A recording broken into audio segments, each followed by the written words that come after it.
जिला अध्यक्ष की नियुक्ति हुई है, रीटा जी चौधरी को जिला अध्यक्ष का दायित्व मिला है, क्या कुछ कहना चाहिए? ये हमारे लिए बड़े गर्व की बात है, क्योंकि आज आपको पता है कि मातृशक्ति हमेशा हर क्षेत्र में हमें देवी तुल्य के रूप में माना जाता है, किया जाता है। और संगठन सर्जन के रूप में पूरे राजस्थान में आज जिलाध्यक्षों की नियुक्ति हुई है। हम सौभाग्यशाली हैं कि हमें झुंझुनू जिले की ऊर्जावान युवा और संगठन का लंबे समय से अनुभव, आपको पता है कि उनके पिताजी भी आपके पीसीसी के चीफ रहे हैं, लंबे समय तक उनको संगठन का अनुभव है काम करने का। तो मुझे पूरा विश्वास है कि पिछली बार भी कांग्रेस जिलाध्यक्ष होने के नाते पूरे राजस्थान में झुंझुनू जिलाध्यक्ष की पद को हमने 1 नंबर पे रखा। 7 में से 5 सीटें हमने कांग्रेस की झोली में पूरी टीम के साथ मेहनत करके जीती। और उसी कड़ी में जो 10 साल से हम सीट खो चुके थे लोकसभा की, वो सीट भी हमने सबने एक सामूहिक रूप से एक मंच पे बैठ के हमने वो सीट हासिल की। और अब मुझे विश्वास है कि रीटा जी का जो कुशल प्रबंधन है और उनकी कार्यशैली है, उसके अनुसार आने वाले दिनों में जब विधानसभा चुनाव होंगे तो सातों की सातों सीट कांग्रेस पार्टी उनके नेतृत्व में जीतेगी। और एक बार फिर साबित होगी कि हमारी मातृशक्ति किसी से कम नहीं है, सबसे आगे बढ़ के। नवलगढ़ पंचायत समिति के 5 वर्ष पूरे होने को आ रहे हैं, क्या कुछ कार्यक्रम रहेंगे?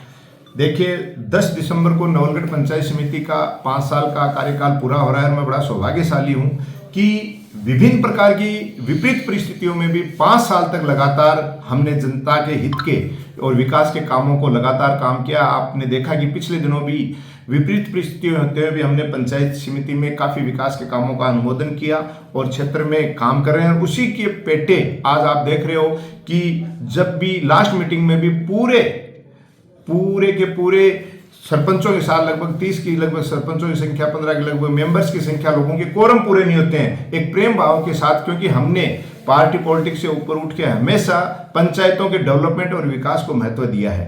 तो निश्चित तौर पे हम हमारे इस 5 साल के शानदार कार्यक्रम के बारे में अभी हमारे सभी पंचायत राज के जनप्रतिनिधियों से चर्चा करेंगे कि किस तरीके से ये जो हमने 5 साल का कार्यकाल किया है, इसमें जो कमियां रही हैं उसमें और सुधार करें। आने वाले समय में जो भी व्यक्ति आए उनको उस चीज़ के लिए मैसेज छोड़ें और जब तक चुनाव नहीं हो, विकास के काम बाधित नहीं हो, इस तरीके की कोई प्रक्रिया हम करके छोड़ें।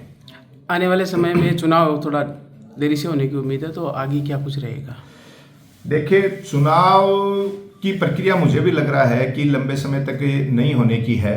तो उस कंडीशंस में हमारे सरपंच साथी तो प्रशासक लगे हुए हैं। हो सकता है पंचायत समिति में प्रशासक वाली व्यवस्था बैठे या नहीं बैठे ये कहा नहीं जा सकता, लेकिन हमने इस तरीके का प्लान, जो कार्यशैली है, हमने जो पिछले आपने साधारण सभा में देखा, हालांकि कुछ लोगों के मार्फत कुछ बड़े नेताओं ने डिस्टर्ब करने का प्रयास भी किया कि अपने कामों का अनुमोदन नहीं कर लें, लेकिन हमने सर्वसहमति से और बहुमत के साथ इस तरीके के प्लान का अनुमोदन कर लिया कि आने वाले दिनों में चाहे हम इस पद पे रहें न रहें, वो ही काम होंगे जो जनता के हितार्थ, जो जनता के हितों के अनुसार आए हुए हैं। एक सचिवालय का निर्माण कार्य चल रहा है, उम्मीद थी कि आपके कार्यकाल में उद्घाटन होगा उसका, वो थोड़ा विलंब हो रहा है, तो उसके क्या? ऐसे बहुत से काम है। हमने सपना देखा था पिछली सरकार में, हमने हमारे पूर्व मुख्यमंत्री गहलोत साहब से निवेदन करके और मिनी सचिवालय पास करवा के लाए थे, जिसके लिए हमने हमारी पंचायत समिति की जमीन भी सरकार को समर्पित की थी। ये पूरे राजस्थान में इस तरीके के 3 मिनी सचिवालय स्वीकृत हुए थे, लेकिन 2 तो निरस्त हो गए। ये आप लोगों की और हमारी टीम की सूझबूझ थी कि हम लोगों ने इस काम को चुनाव रिजल्ट से पहले करवा लिया था और इसको जारी रखवाया। ये भी हमने इनके ऊपर से करवाया, वरना ये लोग तो इसको भी कैंसिल करने में थे। लेकिन इनकी दुर्भावनापूर्वक जो कार्रवाई है, ये चाहते हैं कि हम हमारे कार्यकाल में हमारे जो सरपंच साथी, हमने सपना देखा था, हमारी बेशकीमती जमीन सरकार को इसलिए दी थी कि इस कार्यकाल के जितने भी सरपंच हैं, मेंबर हैं, हम सब लोग इसमें हमारी मीटिंग करके ये सपना लिया था। हमने बिल्डिंग तो बनवा ली, लेकिन इस सपने को केवल अपनी दुर्भावना पेटे कि प्रधान जी अपने कार्यकाल में इसका उद्घाटन नहीं कर लें। हमें उद्घाटन का कोई शौक नहीं है। जितने भी विकास कार्य किए हैं, आप देखो, मैंने कहीं पत्थर जाके लगाने का ज़्यादा मैं काम करने में विश्वास नहीं रखता, धरातल पे काम करने में विश्वास रखता हूँ। मेरा एक ही सपना था कि हमारी मीटिंग जो है विधिवत रूप से वो इसमें ऑर्गेनाइज हो, उसमें इन्होंने रोड़े लगाए हैं, जिसके लिए मेरा मानना है कि इस तरीके की दुर्भावना और गंदी सोच रखने वाले चाहे वो कोई भी जनप्रतिनिधि हैं, उनका भला नहीं हो सकता और वो हमेशा गर्त में जाएंगे, आगे नहीं बढ़ेंगे।